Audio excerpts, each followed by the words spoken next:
Welcome back, folks. This is lesson 4.2, continuing our teaching on applying seasonal tendencies to higher time frame analysis. Okay, we're going to be highlighting our topic of seasonals with a deeper focus on bearish seasonals in higher time frame analysis. And our market of study for this teaching is going to be the New Zealand dollar, or Kiwi.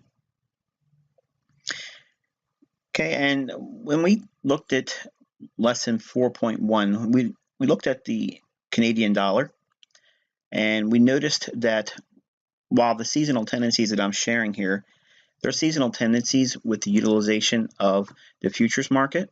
So since it's the futures market that we're using the seasonal tendency, it's important to understand that the seasonal tendency may, if it's bullish for the seasonal tendency chart for a particular time of year, that may or may not be bullish for a particular pair. Like, for instance, in 4.1 lesson, we used that US CAD pair, and since the seasonal tendency is on the Canadian dollar, we are looking at a time when the Canadian dollar seasonal tendency for the futures contract would be bullish in our seasonal tendency, but would be bearish in the US CAD pair because it would be inverted.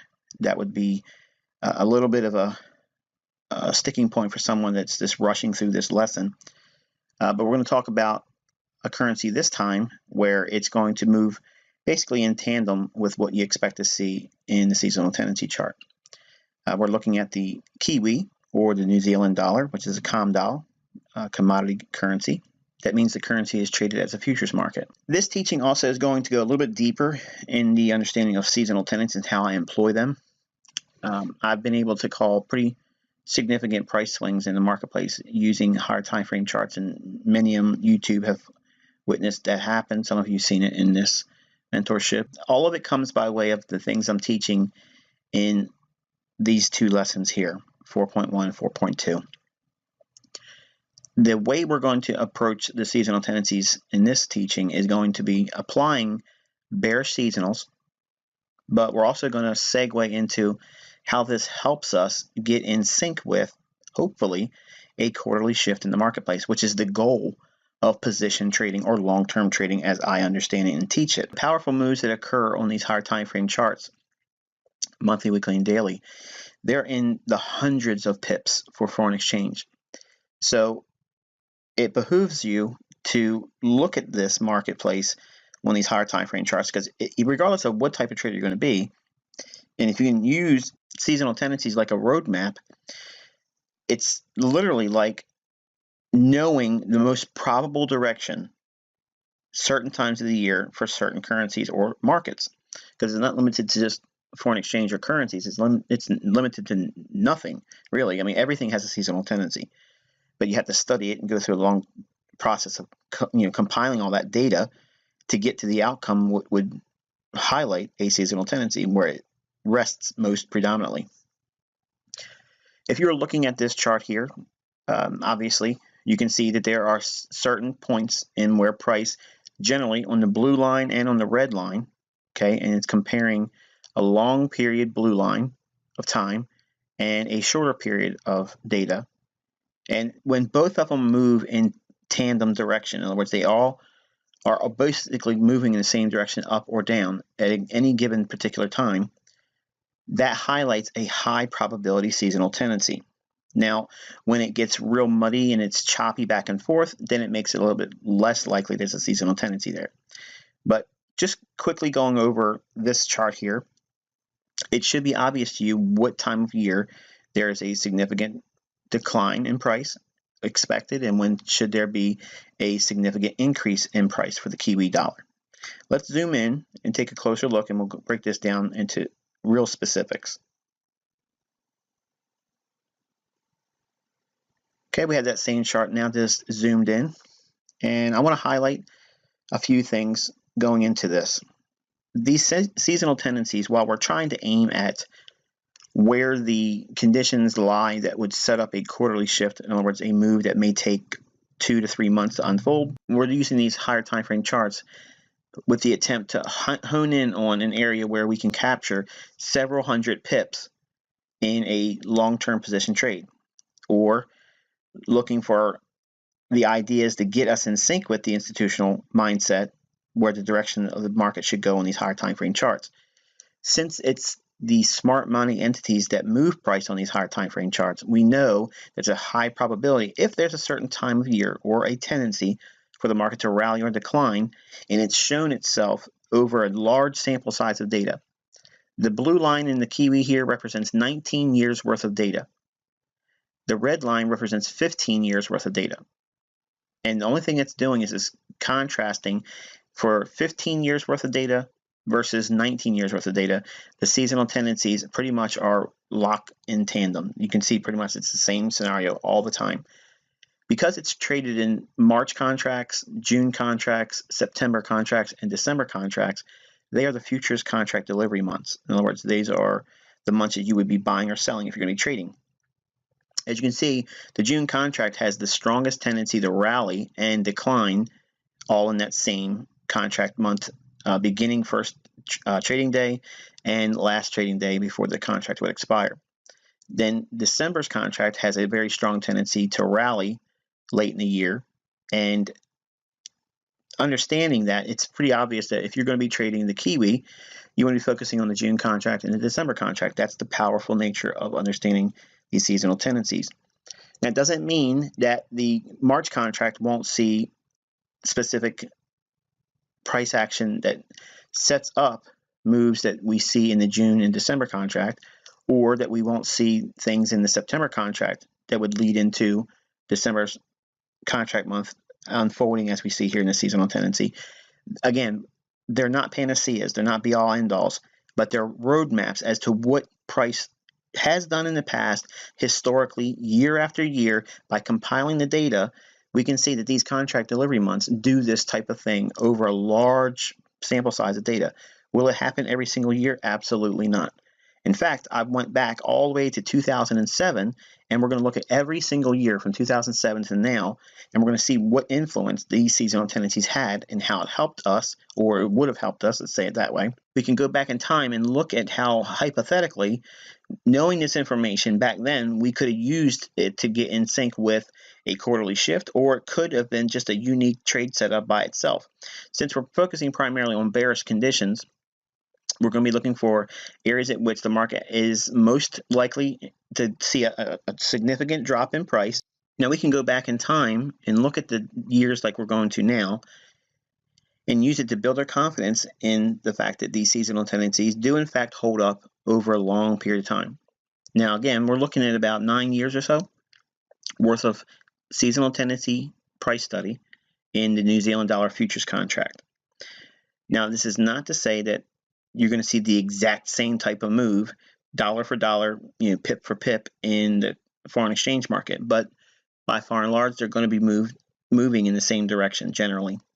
So have that as a point of reference when we go over this, because I'm not trying to force a perfect pip to point ratio of movement in both the futures and the foreign exchange market. There's going to be a slight difference between the two, but by far and large, you're going to see that they generally move in the same direction.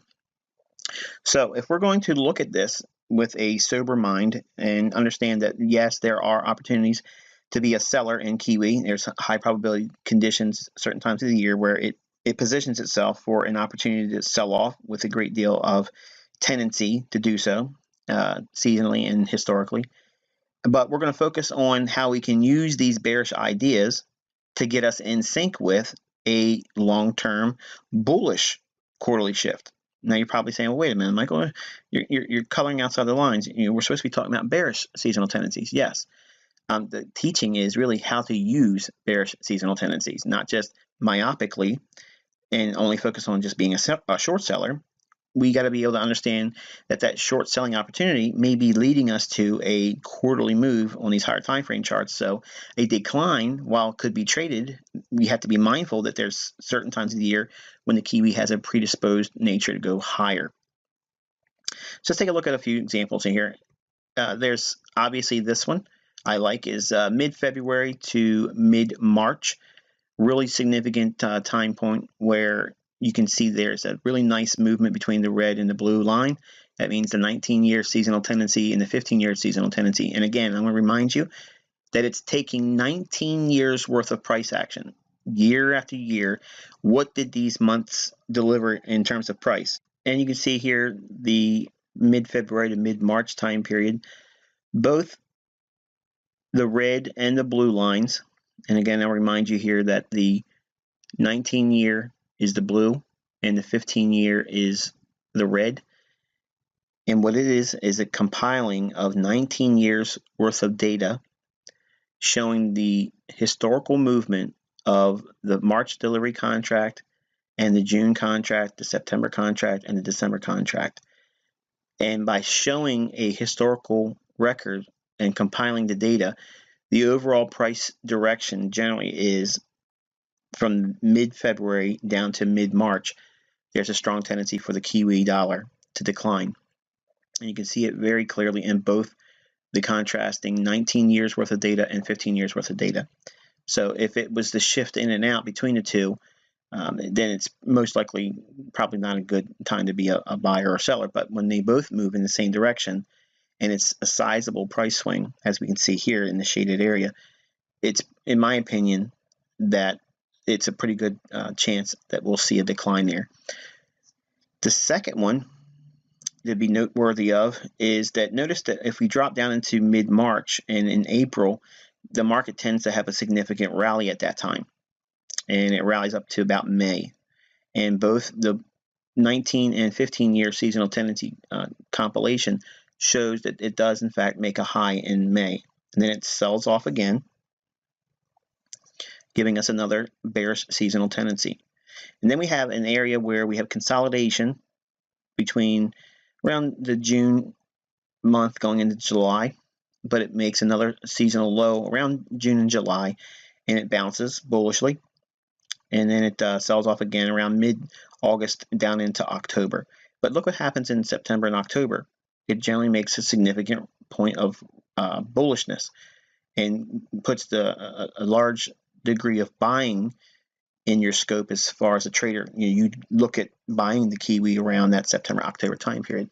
Now, when we use seasonal tendencies, the way we want to use them are limited only to what the current market conditions are. We do not go into our charts forcing the seasonal tendency. For instance, we're not forcing the idea that Kiwi has to make a high or a top in May. Therefore, we're going to sell in May and just hold on to it forever and then wait for it to be June, July, and just collect our money. That's not what we're saying here. What I want you to focus on is that if this seasonal tendency is in fact true, and I believe it shows validity here, the idea is there something technically in price that would support that seasonal tendency? Are we in a bearish market? Did we rally up into a bearish order block? Did we run an old high? Did we see a market structure break? Have we in fact been moving up for the last 2 or 3 months?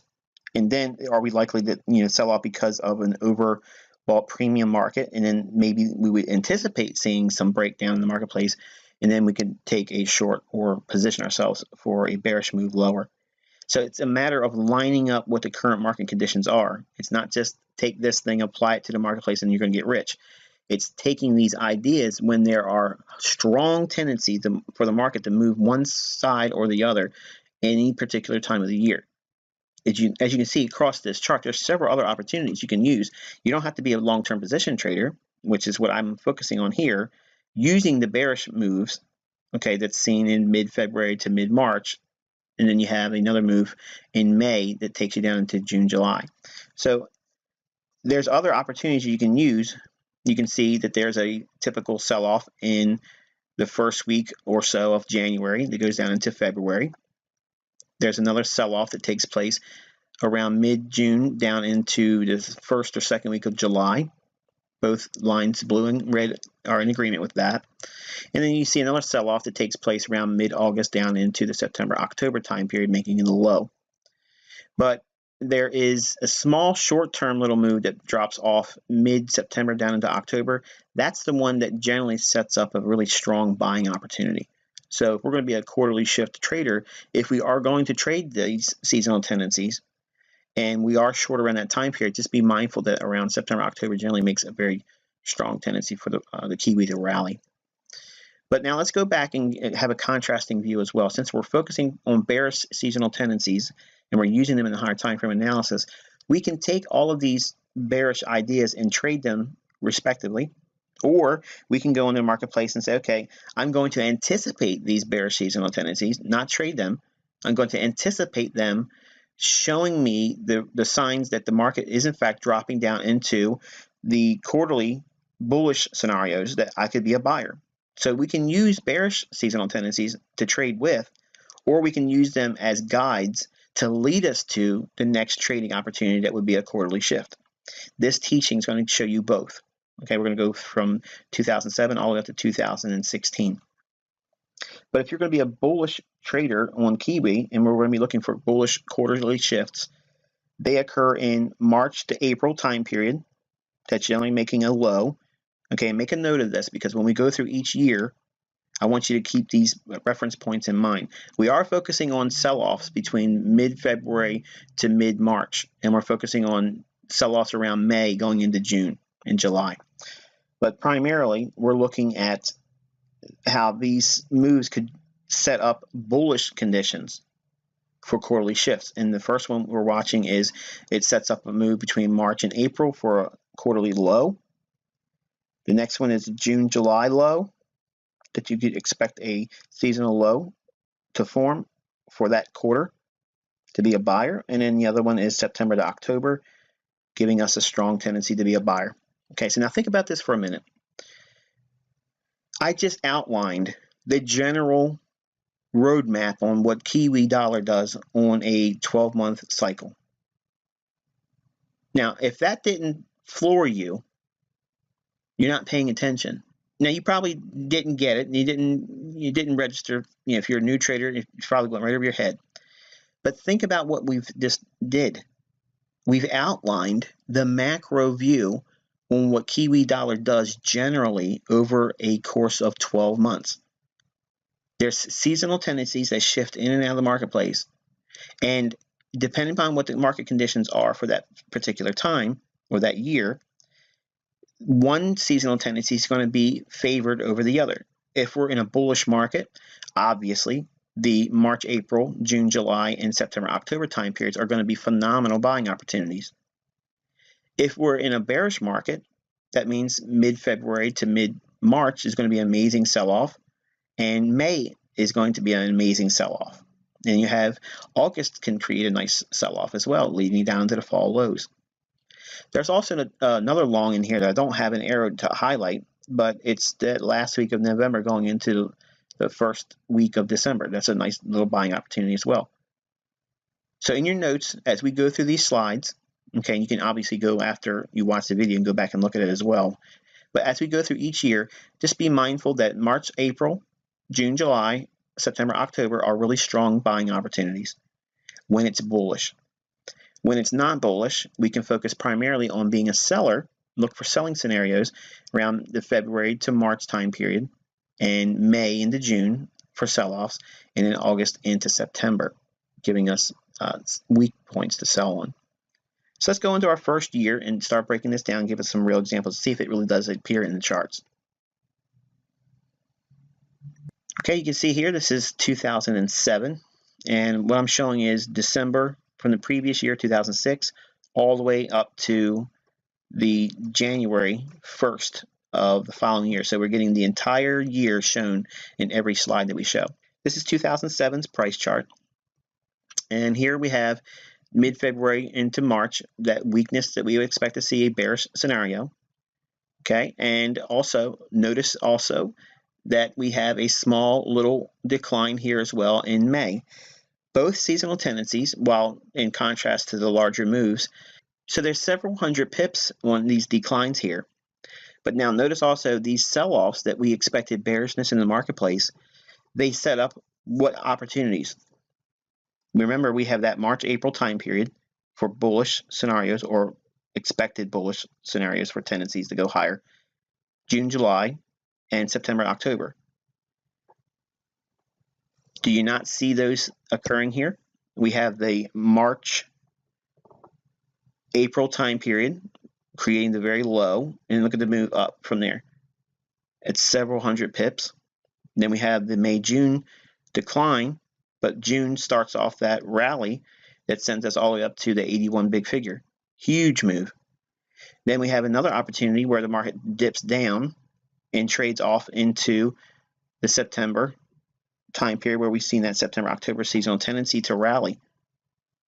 So while we're focusing on the bearish seasonal tendencies, the other seasonal tendencies that we've went through at the beginning of this teaching, when we're looking at the actual seasonal tendency chart, all of the seasonal tendencies are going to have some measure of influence. Now, again, keeping in mind what the current market conditions are at that particular year, it's going to be helpful for you in that regards because, again, we're not trying to form fit just a seasonal tendency in price. We're looking for clues to justify why that scenario would be more inclined to unfold than the other. In other words, is it better to be a buyer on the bullish seasonal tendency or better to be a seller on the bearish seasonal tendency?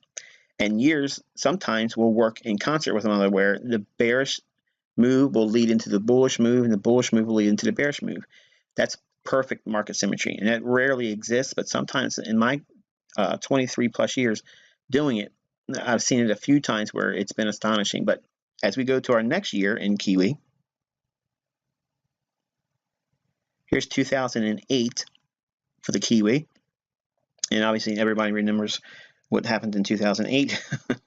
The market imploded. We had the financial meltdown, and we have mid-February to mid-March, creating the actual high in the Kiwi, and then we had the May creating another high here where we sold off as well. And notice, because we are all bearish on all foreign currencies, the Kiwi was no exception here. It just kept on falling the rest of the year.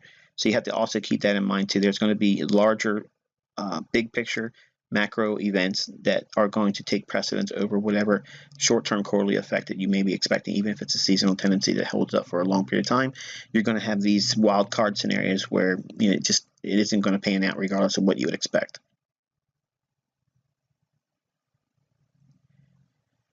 Here's 2009, and we can see the sell-off between mid-February going into March.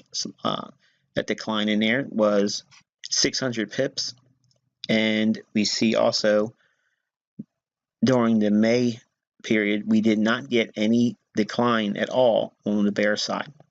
But in contrast, keeping in mind how we're using these bear seasonal tendencies, the one that dropped down in February into March leads us into the March-April bullish scenario. And it was a very strong buying opportunity there. And then we had the month of June, July, we had a consolidation, and July sent us higher, going into the late fall, October highs. September and October had just a continuation. 2010, you can see here for the Kiwi, we had basically a flat market in mid-February to March, nothing bullish, nothing bearish. But we had our May decline, and look how many pips this thing moved. This thing moves about 700 pips as a decline in the month of May. But again, that May decline set up the June, July bullish seasonal tendency that took off and sent price higher. And we also see there was a scenario for the bearish August to October time period. August, we had a little decline, which had a small seasonal tendency to be bearish if you go back and look at the slide. And all it did was retrace back down into a bearish candle, which is a bullish order block and an uptrend. And it rallied off that 70 big figure, moving all the way up to 79.50. So that's 950 points or pips that it moved off of just retracing into an area at which institutional order flow would give us bullishness. And then we had the September-October time period give us that last little leg, price higher from that 7,400 to the 79.50 level, so 550 pips there as well, using the seasonal tendencies as a roadmap.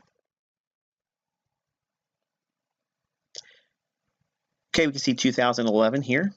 See, we are declined mid-February going into mid-March. We had a nice decline there, but that leads us to what? The bullish March-April seasonal tendency. Nails it. Look at the rally off of that. Huge extrapolated move from that time period.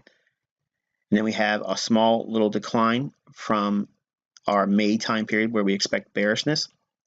And it's about 350 pips just in May on a decline, but finds us trading back down into the January highs. So old resistance turns support there. The market creates that retracement down in May just to set up another leg higher. June, July gives us a nice seasonal low off of a previous down candle, which is a bullish order block, around that 80 big figure, and then it rallies all the way up to 8,800. So 800 pips using the seasonal tendency, where we saw a decline in May, and then it rallied away and created a longer term price move, very significant price moves higher. And in September, October gave us a swing from the 7,500 to the 8,200. So there's 700 pips there.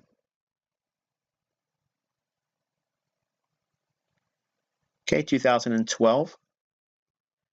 See, we had our decline mid-February to mid-March. Several hundred pips decline, about 400 or so on the downside. And then in May, we had a very significant sell-off, and price moved almost 800 pips on the downside in the month of May. And that gives us that June low seasonally, where we saw bullishness expected. And that thing took off from June lows from 7,500 all the way up to 8,450. So that's a massive move.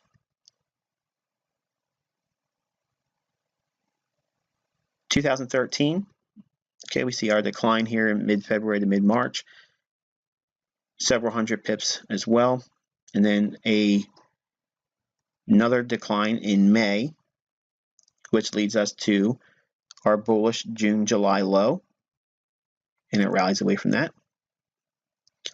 And in 2014, we don't get anything bearish at all between February and March.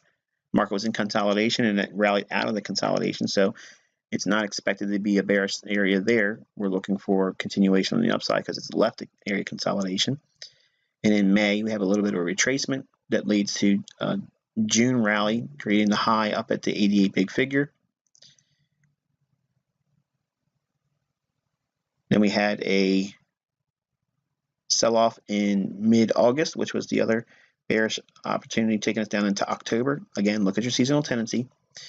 About the first or second week of August, all the way down into October, and you can see that seasonal tendency takes effect in this market here. Okay, on 2015, you can see we had a little bit of a move down here in mid-February to mid-March. And again, these are weekly charts. So be mindful of that. We're not looking at 5-minute charts here. And then we have our decline in May, seasonally speaking. And June, July just kept on being weak, which led us into the next bullish scenario, which is the quarterly shift that would be bullish that occurs in September, October. And that gives us a really nice rally from the 6250 level up to the 6850 level, almost 69. So very, very handsome rally from that price point there.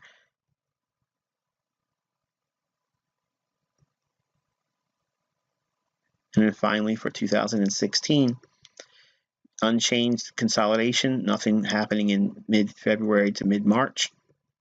We have our decline in May, comes down into previous bullish order blocks and rallies away. Created another higher high up into 74.50. So it moved from the May decline into the week before June, rallying away from the 67 big figure all the way up to almost 7,500 big figure. So rather significant price moves. As a closing note, I want you to think about how these ideas lead to a roadmap idea of where price should go, generally speaking, and when to focus in on very significant price moves. When do they usually occur? See, it's one thing to say, okay, I can see when an indicator bearishly diverges and it should give us a sell signal, or it should suggest some consolidation in a strong uptrend. We can understand that, but it doesn't really tell us when the divergence should occur. And seasonal tendencies tell us a specific time element that escapes most people that don't use them. Most traders don't even have any understanding that these things exist. Now, because you've been exposed to them with a great deal of more detail, much more than we saw when I was teaching in the free tutorial area, we can see how we blend these two ideas, time and price, with quarterly shifts, and when the seasonal tendencies come into the picture as well. There's a strong tendency for the market to react when a few things come into confluence. If we have a seasonal tendency to suggest bullish prices, when the market's already predisposed to go higher because it's in a bullish market, and it's in a time of the day when the market should be bullish, and it's also at a time when the market is indicating that interest rates are supporting that bullish idea. It's also supported in the dollar index. When all these things come together, they dovetail into a beautiful tapestry where you're going to see a profitable outcome in your analysis. Now, as long as you stick to those types of trades, you're going to do very, very well. You don't need a whole lot of trades throughout the year. And notice that there's not a whole lot of overlapping going on between what we've shown so far. Certain currency pairs have certain seasonal tendencies. Now, by far and large, they're all going to bend the knee to the dollar index. And we're going to have a 4.3 teaching with seasonal tendencies where I'm going to show you the seasonal tendency of the dollar index. And we're going to actually apply that to other studies as well. But for now, I want you to be encouraged right now. I don't want you to get so excited you feel like you won the lottery, okay? But these seasonal tendencies are very, very powerful. And when you use them in the right context, they lead to an analysis perspective that, again, most aren't going to be able to attain. Everyone looks at just price action alone. But if you look at what price has done historically, and dare I say it, hindsight, it's a gold mine of information because it leads to an understanding of what should take place. And it shows that there is manipulation in the marketplace, but by far and large, these markets move by a certain script. And they repeat themselves over and over and over again. And if something comes into the marketplace to upset what would be otherwise a bearish time of the year, but yet it posts something bullish, for instance, look what we're seeing here, mid-February to mid-March. We're not seeing bearishness there. We're seeing consolidation, and the market rallies away. And it falls in May, but it only falls down to the mid-consolidation point or around that 67 big figure. Then it creates another rally higher. If you remember, all through 2016, I was telling everyone that the New Zealand dollar was going higher. It was strong, relatively speaking, just like the Aussie dollar was. Those two currencies were the ones that held up the most during 2016 when all the other pairs bearishly moved lower against the strength of the dollar. Also notice that we had that sell-off as a short-term bearish idea in January. It actually materializes here as well. So think about if you're a day trader, if you're a short-term trader, okay, you can use those ideas to get you in sync with long-term position trades on these higher time frame seasonal tendencies. You're going to be able to blend all these things. By the time you're done with this mentorship, you'll be able to go in and dissect any market. You'll be able to dissect any asset class and know right away if there's an opportunity, if there isn't an opportunity, move to the sidelines. And by having a seasonal tendency in your toolbox, it'll give you when you should be looking for something that's really loaded in your favor to move. Because seasonally and historically, these times of the year in this particular currency, there are times when it makes significant price moves. And if we can focus on trading on those time frames and those setups alone, we are really basically framing high probability setups. You're not going to get perfect winners, but you're going to have high probability conditions where even if you use this as a directional bias tool, it'll help you in all facets of your trading, no matter what discipline you use, swing trade, short-term, day trade, or scalp. Until next lesson, I wish you good luck and good trading.